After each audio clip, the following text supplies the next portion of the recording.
ওসমান হাদি ভাইয়ের খুনের পেছনে সবচেয়ে বড় চক্রান্ত হচ্ছে ভারতের। কেন জানেন?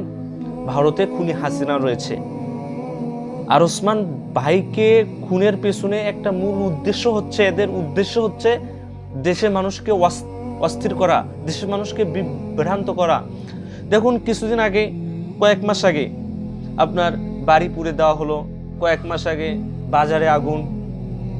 এগুলো একটা দেশের মানুষকে বিভ্রান্ত করার জন্য সে ওখানে ভারত থেকে বসে থেকে আমাদের বাংলাদেশের এই বিভ্রান্তগুলো ছড়াচ্ছে। তারপর কিছুদিন আগে দেখেন আপনার আমেরিকা থেকে আমাদের এই বাংলাদেশে কত হাজার টন খাবার আসতেছিল। ওই ভারতের চক্রান্ত, এই খুনি হাসিনার চক্রান্তে দেখুন সেই খাবার টনগুলো সেইখানে ডুবে দেওয়া হয়েছে। কয়েকশো টন খাবার নিমিষের ভেতরে ডুবে দেওয়া হয়েছে। এগুলো একটা চক্রান্ত।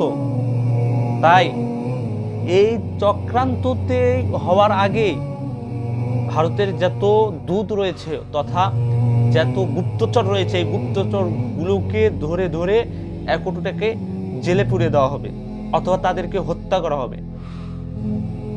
অথবা দেখুন যে আপনার ইতিপূর্বে যতগুলো কাজ রয়েছে, এই কাজগুলোর মধ্যেই দেখুন ভারতের একটা করে চক্রান্ত, তথা ভারত বাংলাদেশের কখনো বন্ধু হতে পারে না। ভারত শত্রু আগেও ছিল, এখনো বাংলাদেশের শত্রু ভারত।